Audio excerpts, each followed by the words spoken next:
There's a battle going on out there that will determine the fate of the universe. It's a battle between two great forces, one trying to pull the universe together and the other trying to push it apart.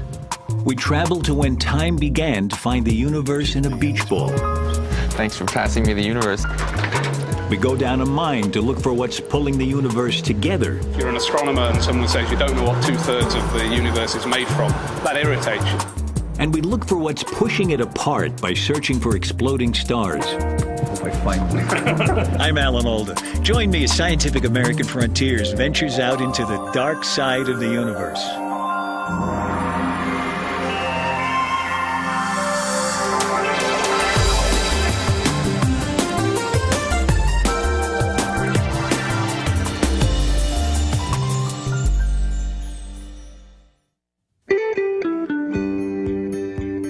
This program was made possible by the National Science Foundation, America's investment in the future.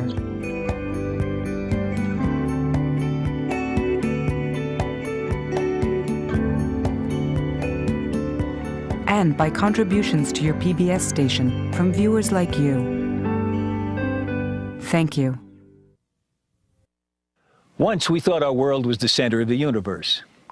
And today, we know we're on a minor, if privileged planet, circling an average star in an inconspicuous spot in an unremarkable galaxy that's just one of billions of galaxies, occupying a universe that stretches farther than we can see, even with our biggest telescopes. But in the last few years, telescopes like these here in Chile have shown us that we're even less at the center of our universe than we could have ever imagined. You and I and these rocks and the sun that shines on us and the stars that twinkle overhead aren't even built of the same stuff that most of the universe is made of. And there's a mysterious force out there in space that literally comes out of nowhere. It's a force that seems to be pushing the universe apart faster and faster, until one day everything out there beyond our own little solar system will simply disappear into blackness. Our universe and our place in it just got a whole lot weirder. Staring at a patch of sky 1/10 the diameter of the moon, the Hubble Space Telescope recently peered farther out into our universe and farther back in time than any telescope before. For 1,000,000 seconds it gazed, gathering light from 10,000 galaxies. The smallest and faintest are some 13 billion light years away, meaning their light has been traveling toward us since shortly after the universe began. What gave birth to these first galaxies is one of the great mysteries of our cosmos.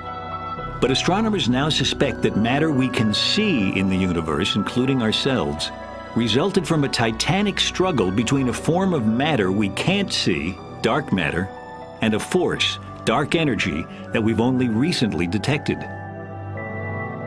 Together, dark matter and dark energy rule our universe. And we're here to wonder about them only because in their battle for domination, which has gone on for most of eternity, neither has triumphed.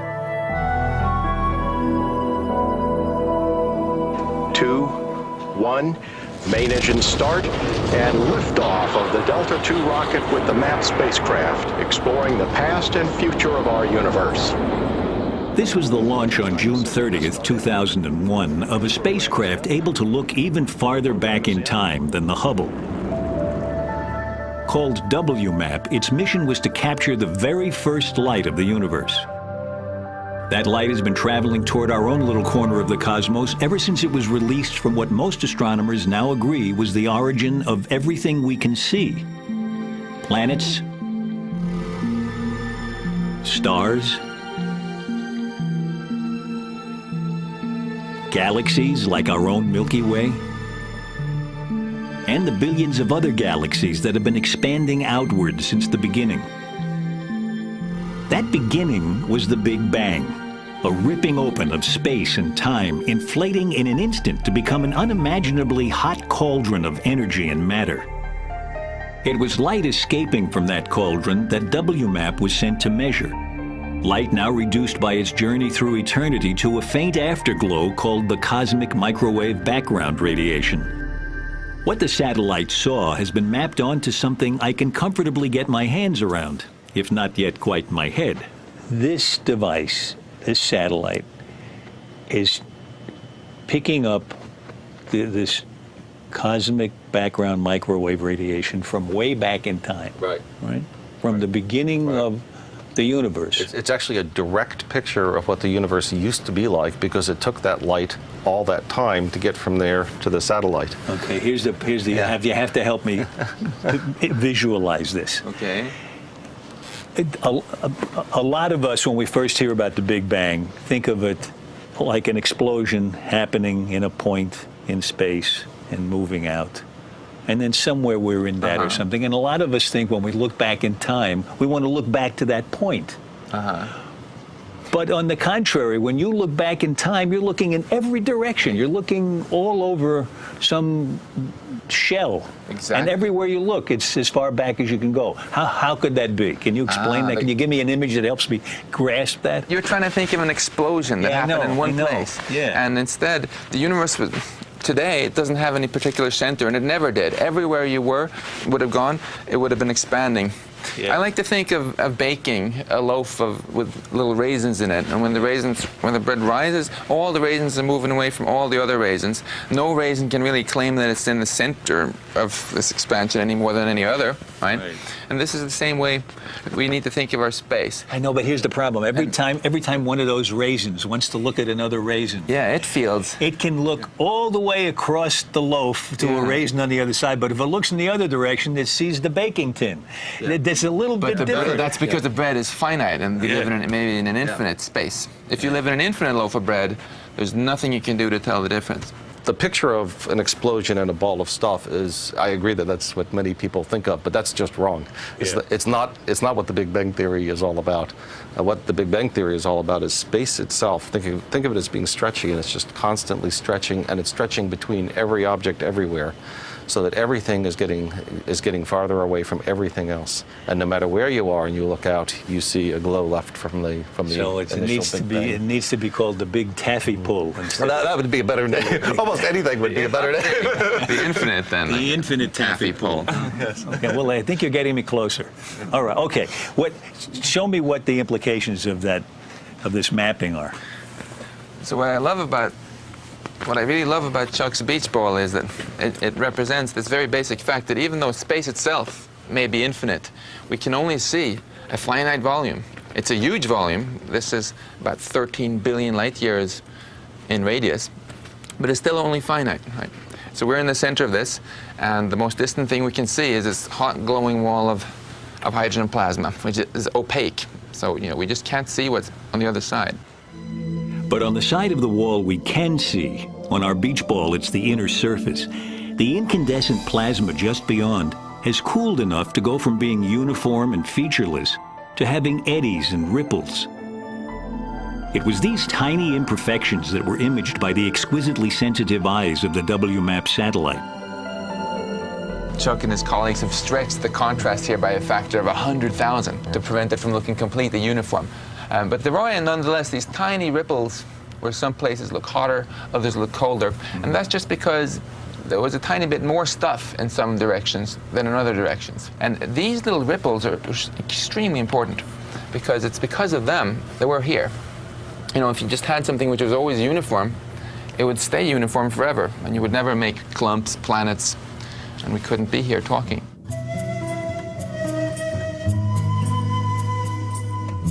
To find out more about how those faint early ripples left over from the Big Bang became our universe, we've come here to the foothills of the Andes in Chile.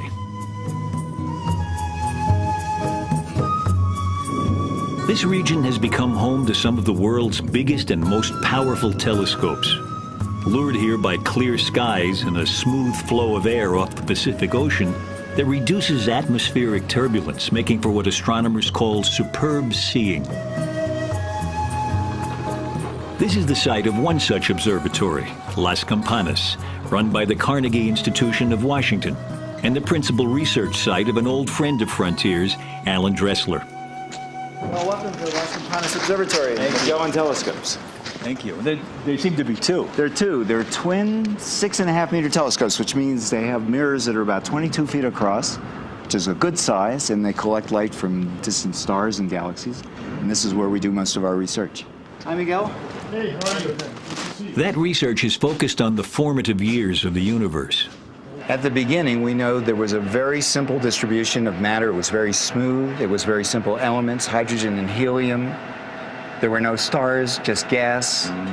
How did the universe go from being deadly dull with no variation to tremendously complex so that there are creatures on it that look back and figure it all out? That's the fundamental question. And this zone, this sort of 3 billion years in to maybe 8, is where most of that complexity grew.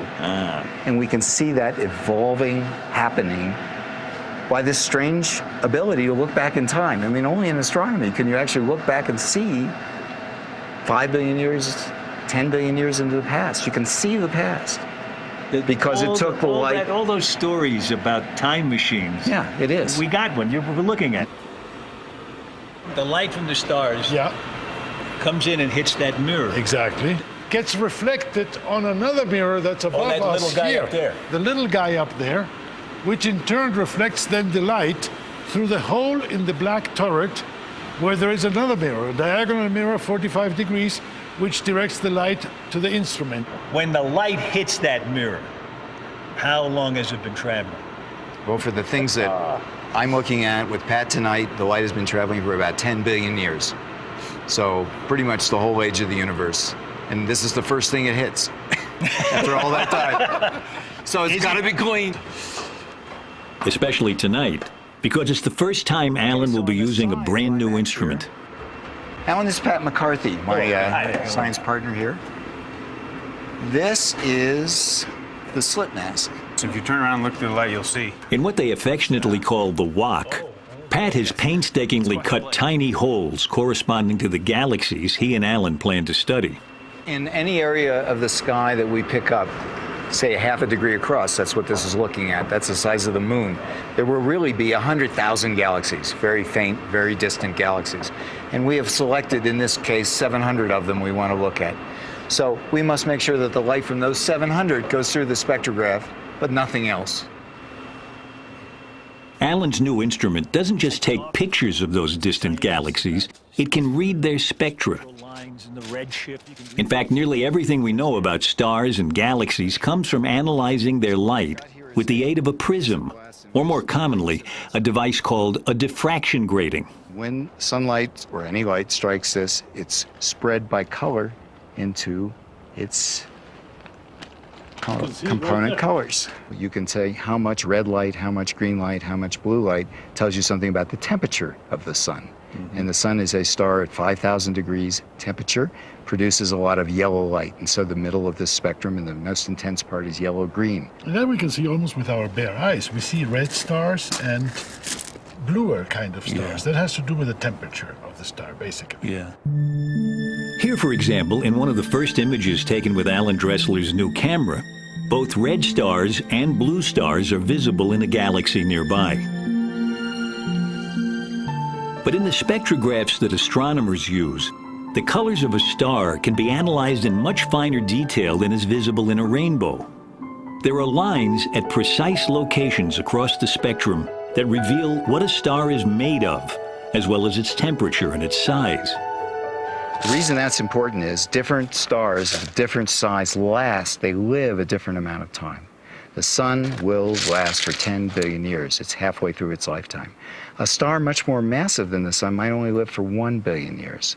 So if we find those, we know that those are young stars. They cannot be any older than 1 billion years old because they would already be gone. So when I look across our galaxy, I could do them one by one. I could tell you what each individual star is like. I could see a star like the sun all the way across our galaxy. And if I put together the light from billions of stars, I could see them all the way across the universe. And in that information is the rate at which new stars are being born in that galaxy. 3 billion years ago, 5 billion years ago, 7 billion years ago. So I begin to build up a picture of how rapidly were galaxies turning their gas into stars over their lifetimes. A complete construction project. At twilight, the Magellan Telescope's dome is opened.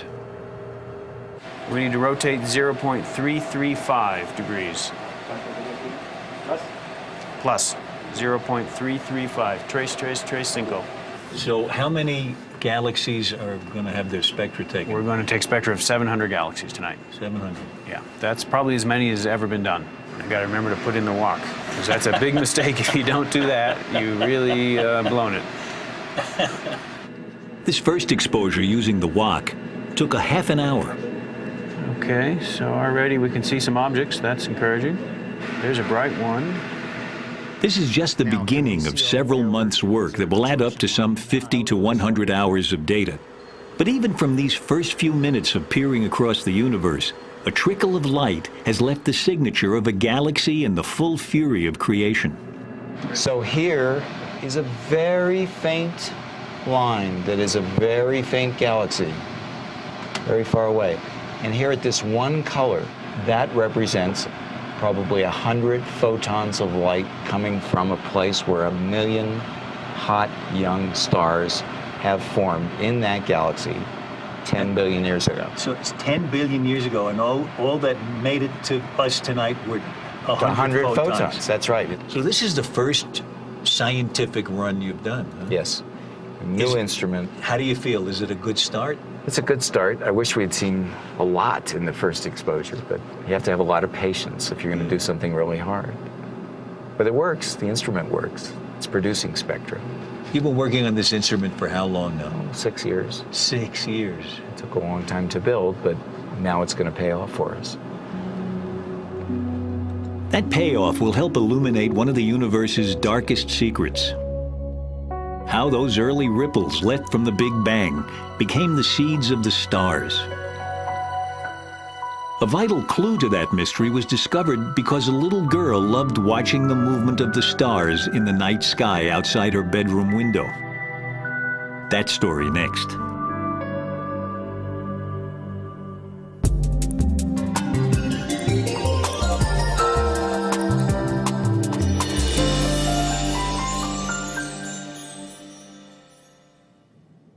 In the early 1970s, Vera Rubin was a rare young woman in the traditionally male-dominated world of astronomy.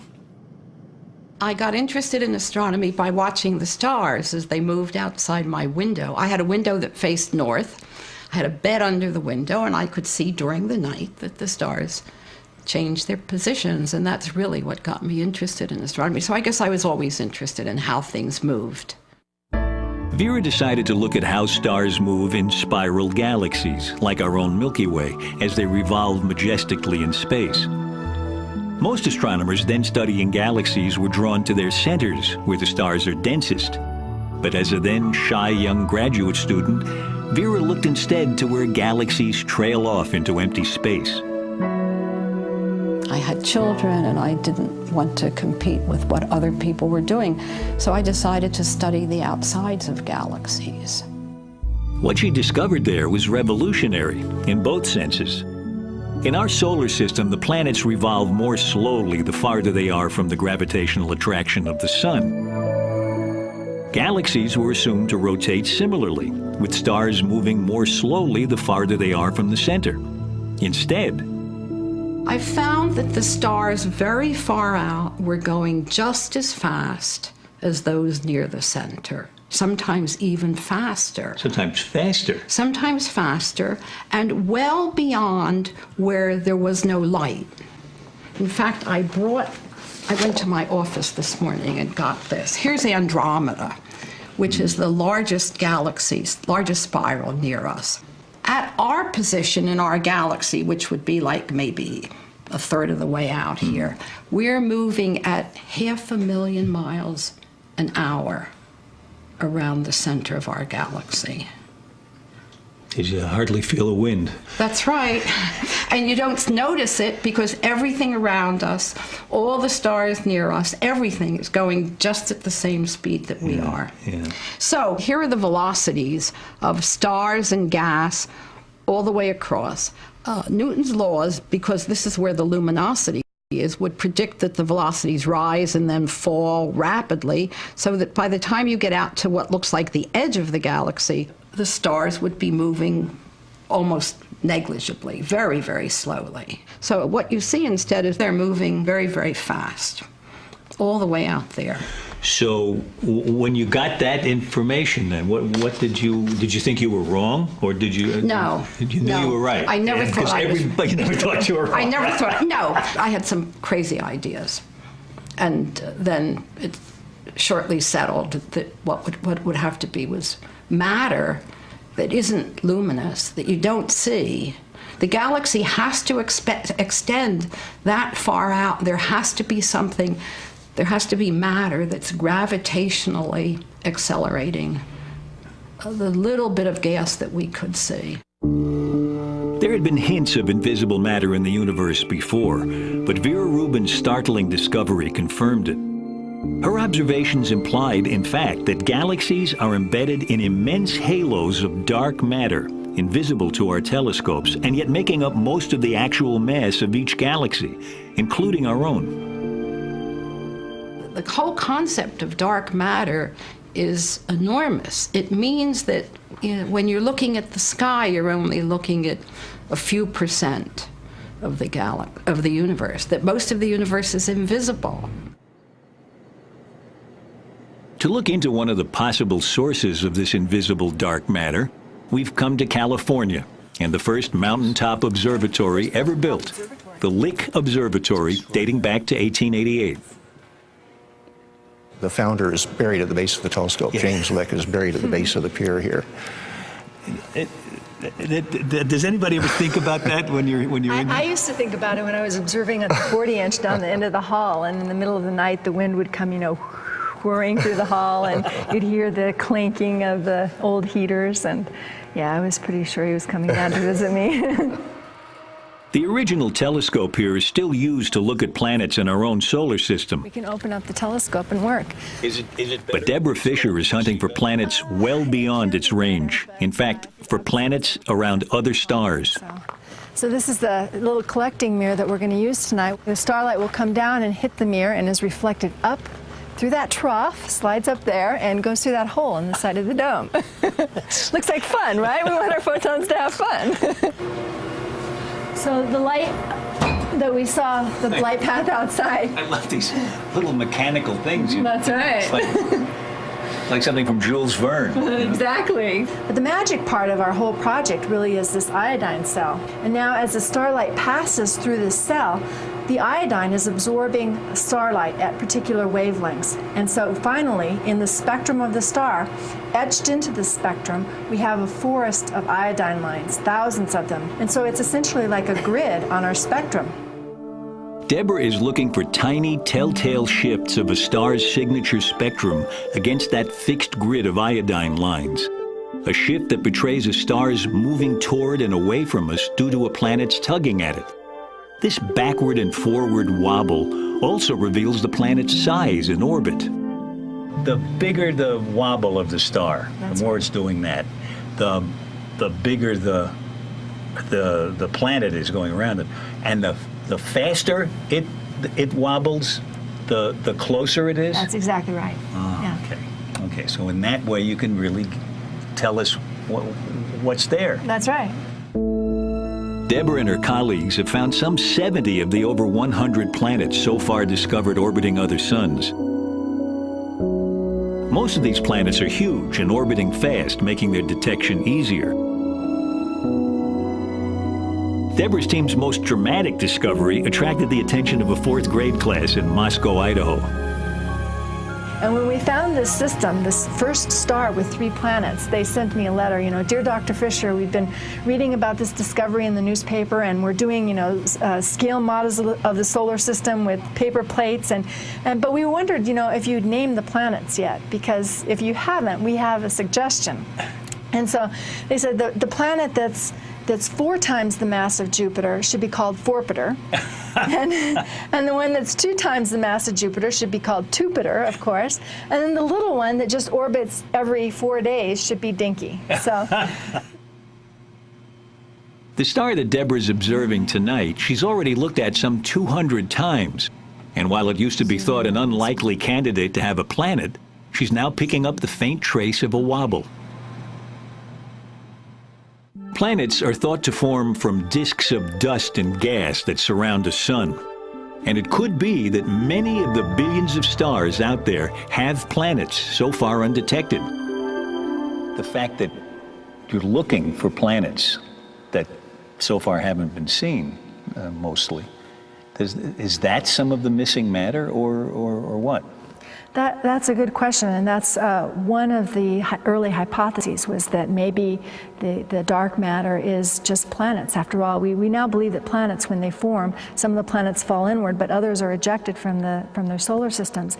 And the best way to get a handle, sort of a back-of-the-envelope calculation, is to look at stars that are forming, being born out of molecular clouds, and to imagine that all of the material in these typical disks around the stars is ejected. Let's just take that as an approximation. And then, would that be enough to make up all of the missing mass? And the answer is no, that the calculation has been done, and that it probably isn't, it's orders of magnitude too low to account for the missing matter. In fact, not only is most of the missing matter in the universe probably not the stuff that stars and planets are made of, it's probably not the stuff that anything is made of. Here on the Yorkshire coast of northern England, the search for dark matter has gone underground.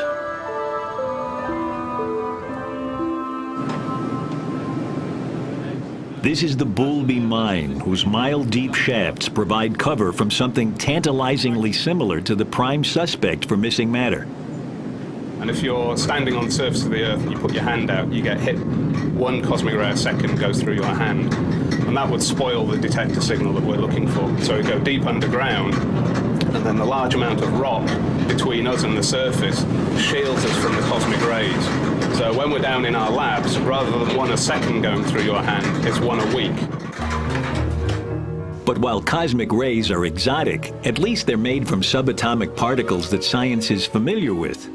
By contrast, the things Nigel Smith is trying to detect are bizarre even to physicists. Here, a mile down in a vein of rock salt mined to spread on the winter roads of northern England, he's in a race with some half-dozen groups set up in similar underground labs around the world to be the first to detect what are called, with tongue-in-cheek, WIMPs, for weakly interacting massive particles.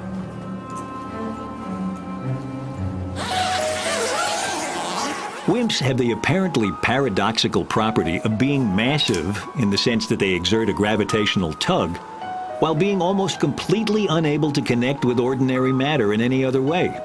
In fact, to call them weakly interacting is to be generous.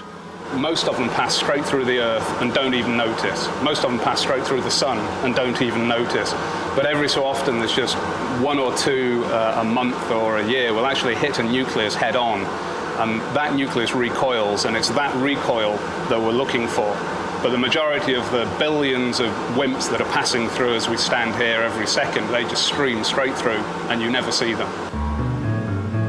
This is just one of 3 different kinds of detectors here at the United Kingdom's dark matter hunt. And the research project has just constructed a large new underground facility to house them.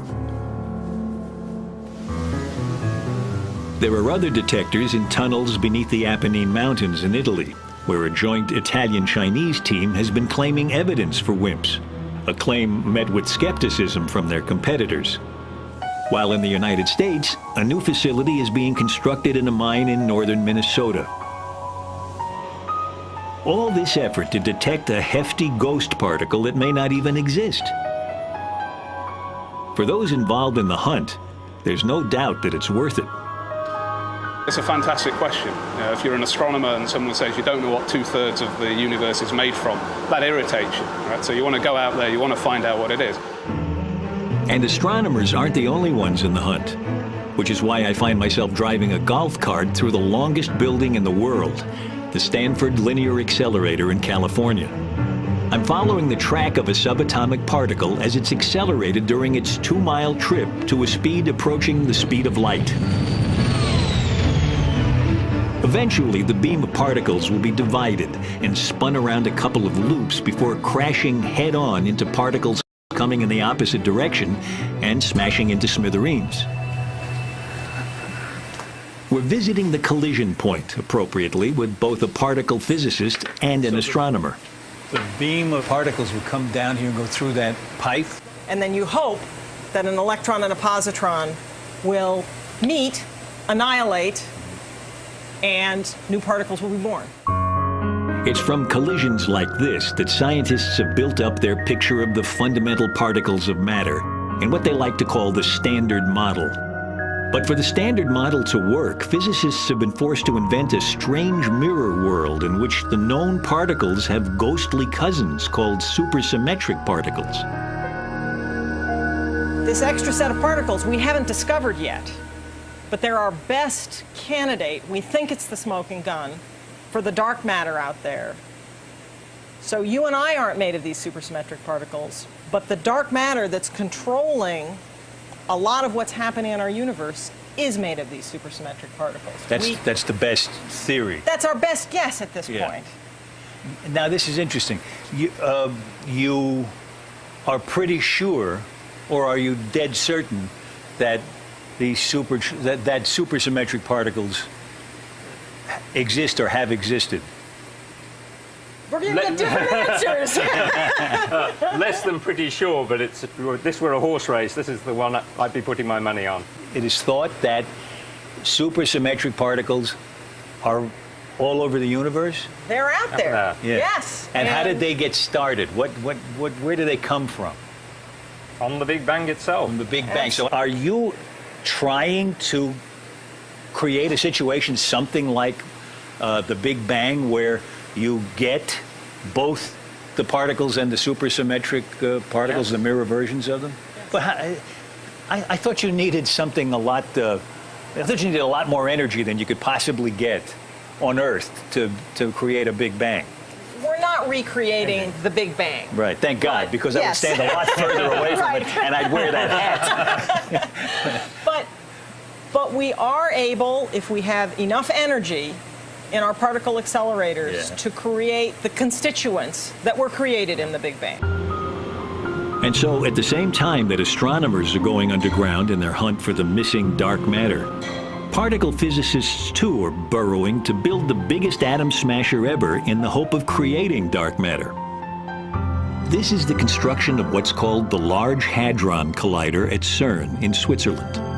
Due to come online in 2007, the LHC will have gigantic detectors designed to peer into the wreckage of particle collisions of truly stupendous energies. If not quite the Big Bang, then certainly the closest we've ever been to it. The closest we've actually been to it, of course, was with the WMAP spacecraft, which mapped the ripples left as the Big Bang cooled. In the pattern of these ripples, the WMAP scientists see direct evidence for dark matter. You only get this if you have about 6 times more dark matter than all atoms combined. What we did is we generated literally tens of millions of possible universes on the computer, and we compared them with our measurement of the real universe that we have.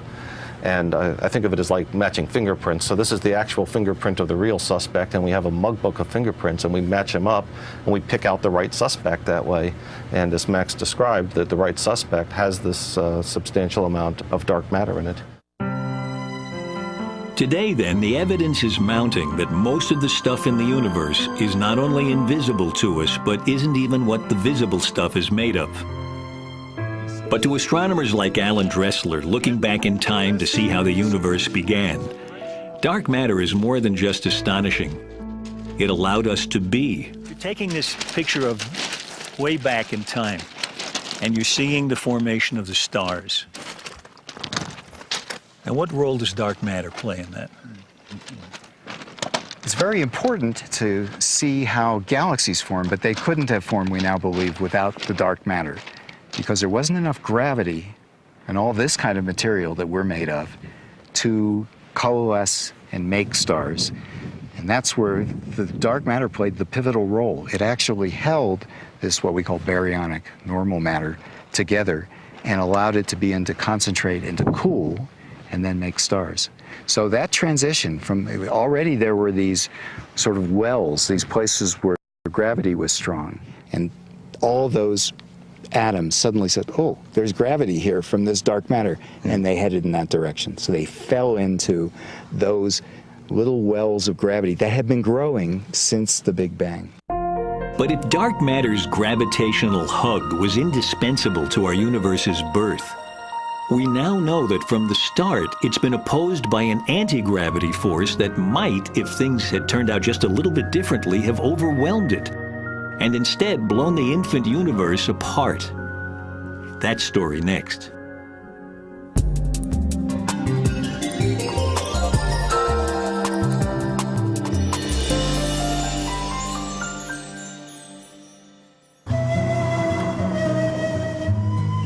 In the early 1990s, two groups of astronomers came up with a new idea for discovering the ultimate fate of the universe. Both groups, which were soon to become rivals, used several telescopes in their quest, including this one at Cerro Tololo in Chile. They've had their nights on the telescope, sometimes actually immediately after our nights, or in between our nights. So do you go around looking for scraps of paper the other one's left, or what? No, sometimes we look at, we try to figure out what they've observed, but usually it's a friendly rivalry. Both teams used the telescope to look for the same thing, the death of a star.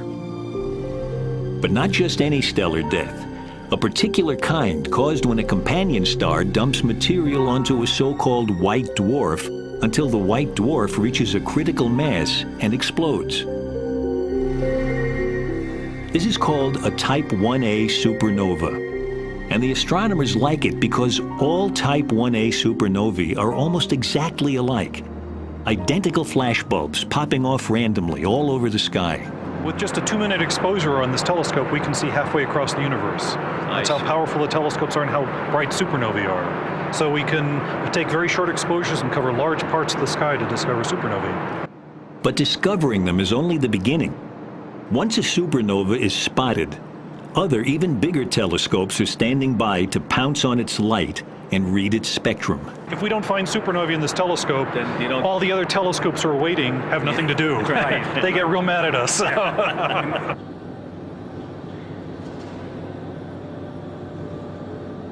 Is this the first time you're observing in this test? Yeah, this is the beginning of our season. So we're going to go 3 months now, 30 half nights searching for supernovae. And tonight is the first night. So your exposure is covering all of this, and that's even more than a full moon would be in the sky. So what's the probability that you'll find a supernova? In this one field? Yeah. It's about 1. It's one for this month. Yes. But so sometime during this month, you're going to, if you keep pointing there, you're going to catch at least one. Right? Oh yes, yeah, definitely. Yeah. So now the telescope is slewing. So the stars are whipping by. Here's a cool image. This is the first image that came off tonight. And so you can see lots of galaxies, very faint galaxies, stars. Here's a very nice spiral galaxy here with disturbed arms. So you're going to observe, right? You mean more than I am now? Yes, right here. You want me to actually sit here? Yes. The end of science as we know it. All right. Okay. Well, let's see. I'll just hit a few keys here. Oh no way! I just like to poke around. That's how I learn. You know. What should I do first? Wait for him. When he says OK, you hit enter. And that's it? That's it, yes. No. Okay. Okay. There it goes. There it is. And that sound was the shutter opening. Oh, yeah, I heard that. Now taking data. Your first image in search of supernovae. I hope I find it. That first night of the season, Nick and Chris and their team took 16 different snapshots of the sky. By the next night, now no longer observing from the telescope, but from a control room in the nearby town, they had processed several of those images. And one of them, though sadly not mine, came up a winner. So here we've got a big, diffuse source of light, and it looks like it's probably a galaxy. And in both the images, there's apparently a little new light source just outside that galaxy. That looks like a supernova to me. Great. this would be a really good candidate if we get a follow-up image to do spectroscopy. As a matter of fact, we don't need a follow-up image. This definitely is a supernova. Supernovae are very rare events. The last one in our galaxy was 300 years ago. So it's only by staring at tens of thousands of galaxies at a time that the supernova hunters can hope for success. Once they've found one, there are only a few days before its explosion dies away. So there isn't much time for a large telescope like the Keck in Hawaii to get its spectrum. This spectrum not only confirms it's a Type 1a, but it also gives its age. The older the light, the more it's been stretched as space itself has expanded, and so the longer its wavelength, the more it's shifted toward the red. And because every Type 1a supernova explodes like a standard flashbulb, its brightness reveals how far away it is. And this is why both rival teams of astronomers were hunting so eagerly for Type 1a supernovae. By finding supernovae of different ages and measuring their distance, both groups hope to find the answer to one of astronomy's great questions. What is the ultimate fate of the universe? We met members of one team at Cerro Tololo. The other is based here at the Lawrence Berkeley Laboratory in California and is led by Saul Perlmutter. Both teams expected to measure how much the expansion of the universe has been slowing due to gravity, especially the gravity of all that recently discovered dark matter. And we thought it was going to be a great project. We were going to find out whether the universe was going to last forever or not, or whether someday all the stuff in the universe, all the matter in the universe would slow the expansion down to the point that it would come to a halt and then collapse. And what we ended up with was, when we started looking at the data, it looked like there was very little mass in the universe. In fact, it wasn't slowing very much at all. And then as you really looked at the data, you started to, it's not only not slowing much at all, it's not even slowing, it's actually speeding up. And that was a real shock, because it was not part of the original description of our project when we were planning to use the telescopes. It was way better than that. Instead of slowing down due to gravity, the expansion of the universe appeared to be speeding up, as if under the influence of some sort of anti-gravity. The rival team was coming to the same mind-boggling conclusion. Was it an exciting moment, or was it just puzzling and puzzling and concerning, because it wasn't the expected result. So I mean, we were expecting deceleration. So really, the knot twist up in your stomach, saying, "Okay, let's go back and do this again. Make sure this is right." Yeah. And you go back through the numbers once again. You go back through the numbers yet again. Now you're starting to believe, well, we're onto something here. Wow. And the whole group, we're distributed, and so the emails start coming in saying, geez, can this be right? You don't want to come out with anything that's wrong, of course, in a scientific, a major scientific announcement. And so you're being so careful trying to check, well, maybe it's this, maybe it's that, and you're looking at every possible thing. Finally, we came to the conclusion, well, we have to come out and say it. Were you all getting it right around the same time? Yeah, we announced at the same time in 1998 at a conference in Santa Barbara. And both groups came out, and we sort of knew that the other team was going to announce the same thing, and I'm never sure how we knew that. But we sort of did. Wait a minute.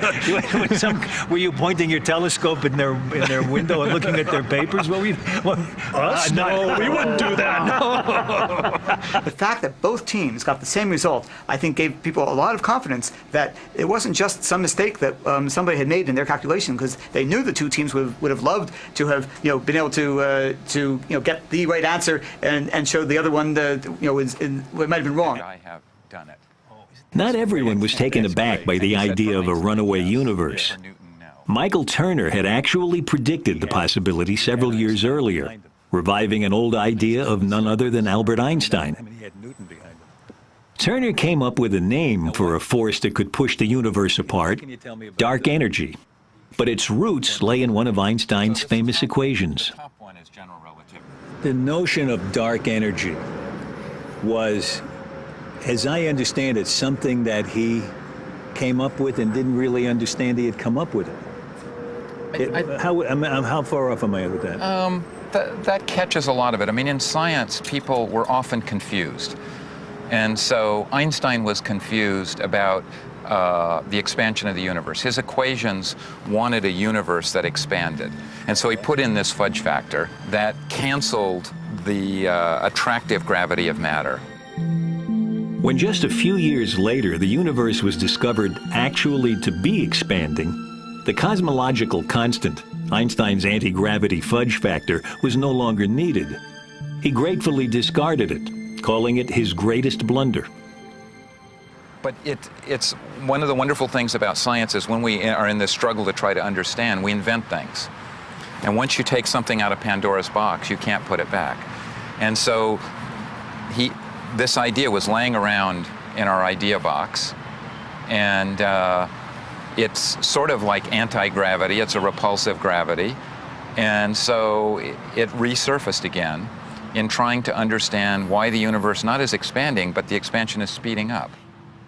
How did you come up with the name dark energy? It's kind of a nice yin and yang with the dark matter. You know, so we have dark matter and we have dark energy, and they're fundamentally different, and that's, you know, matter is different than energy. And then, you know, today we have the battle between the dark matter and the dark energy. There is one uniquely privileged spectator to the battle between dark matter and dark energy: the Hubble Space Telescope. Perched high above the atmosphere of Earth, it has a clear view of the supernova beacons used to track the universe's history. We went to visit the control room for the Hubble Space Telescope in Baltimore. Hi. How are you? Nice to meet you. Welcome to the Space Telescope Science Institute. Thank you. I can't wait to see you. Yeah. My guide is supernova hunter Adam Rees. Can you tell me what all these folks in here are doing? I mean, there's constant activity and chatter, and what is it all about? Right. They're primarily monitoring health and safety. They're looking at telemetry. They're looking at temperatures and voltages of thousands of different components on the telescope and making sure they're all within their tolerances.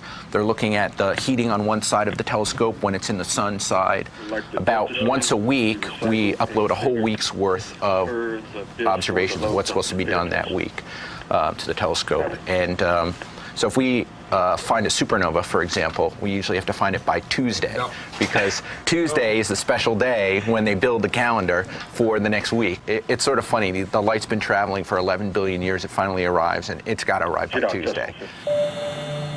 In March 2002, the Space Shuttle Columbia, on what was to turn out to be its last completed mission, installed a new camera on the Hubble, the Advanced Camera for Surveys.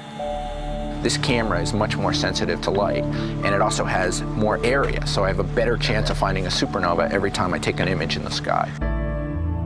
Adam's plan was to look back with the new camera to supernovae exploding when the universe was young. He found some half-dozen ranging in age back to 11 billion years ago.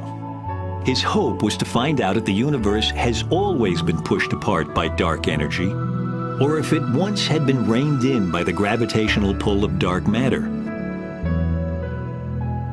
We have roughly... Adam Rees works closely with Mario Livio. Adam observes the universe. Mario comes up with theories about it. Basically, you have the universe behaving something like this. At first, it is expanding against gravity, so think of it as if it's held back by some sort of a spring. But it's getting bigger and bigger and bigger over millions, billions of years. That's right. That's right. And then at some point, it's about 5 billion years ago, we think, it stops slowing down, and instead of collapsing, well, that's what we would expect it to do, get that big and then come back, right? Well, even if not come back, but at least go slower and slower and slower. Right. Instead, it suddenly starts going faster and faster and faster. And you found out when it started going faster and faster? That's right. We actually witnessed the transition from the more recent accelerated expansion to the earlier slowing expansion. This turning point in the history of the universe came at about 5 billion years ago, when dark matter began losing its gravitational pull against dark energy's inexorable push. You know, gravity decreases in proportion to distance. You know, if you double the distance, gravity becomes 4 times weaker. Right. This force that you get from the dark energy, when you make double the distance, the force becomes twice larger. Oh, yeah. We think it's a property actually of the vacuum, and so when there's more vacuum between you and a distant galaxy, there's more of this dark energy. So there there is a factor of an increase in the amount of dark energy that has a factor on the speed. Yes, that's right. It's a little bit like a built-in spring in the vacuum, and as something gets further away, there are more and more of these springs connected, and it's harder to compress. In fact, they're pushing more and more, and so the bigger the universe gets, dark matter is losing its pull on the universe. Dark energy is gaining its push. It's always been there, right? The question that's now obsessing astronomers, including Michael Turner, is what dark energy might be. So we just don't know what it is. If it is the like Einstein's cosmological constant, then it's just the energy of nothing. And according to quantum mechanics, nothing is not nothing. It's full of particles that are living on borrowed time and borrowed energy. We call it... They pop into existence. And then when the accountants come along, they disappear.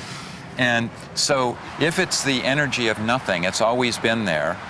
And then we're in for a very tough bit of history in the future, because the universe will keep speeding up and speeding up and speeding up, and things will get farther and farther away. And instead of the beautiful sky we have today with billions of galaxies, we'll only see a couple. It could be that it's just a phase we're going through, that something's out of whack and that the dark energy will dissipate. I think what you're starting to see is we don't know very much about it at all. So all this stuff didn't fill us in that much. We need help. We need some help. Help may be on the way from a proposed new spacecraft expressly designed for supernova hunting. With a camera able to image thousands of supernovae at a time, the SNAP satellite would hugely increase the number of beacons out there measuring the universe's expansion. This might not only help find out what dark energy is, but also help answer what is perhaps the deepest question of all. Is there a reason why the universe turns out right now to be an almost perfect balance between the pull of dark matter and the push of dark energy? Or is the fact that dark energy didn't blow it apart in its infancy just a lucky accident? Maybe the Big Bang that turned out so well for us was just one big bang among many. That if this burst of expansion happened here, there's no reason it wouldn't have happened here and there, and in the past and in the future. Right. In the same universe. In the same universe. It was in what was the same, what started out at... So now we need new language. Yeah. So the universe is a whole ball of wax, but they're different, disconnected pieces. Right, it was like bubbles in a glass of champagne. Exactly. The champagne is the early, or a universe at any given time, or the multiverse. And each bubble is a new universe. It's a new universe. If this is our universe, where would the other universes be in this multiverse? Thanks for passing me the universe here. We're actually kind of sloppy in astronomy when we talk about the universe, because what we usually mean is just the interior of this beach ball. The part of the universe that we can observe is what we call the universe. And that's, of course, strictly speaking, not true at all, because I don't have a single colleague who would entertain that space just ends here. You know, that there's a sign here saying space ends here. You know, mind the gap. We all believe that space goes on outside, and most of us believe that space actually goes on forever and is infinite, which means that there's another sphere like this, and in the middle of that, maybe there's another planet where people discuss their universe and can't see ours. There's probably infinitely many of these. If you have this ensemble of universes, there may be some basic things which are true for all of them, but there may be some quantities which are accidental in these different universes. Some of those universes will allow life to evolve and us to be here and speak about this, and some won't. We said at the outset that our universe just got a whole lot weirder, dominated by matter we can't see and a force we can't feel. But maybe it's even weirder than that. Not only are we not at the center of our universe, maybe we're not even in the only universe. just in one in which dark matter and dark energy fought each other, at least when it mattered, back when the stuff we're made of was created, to a standstill.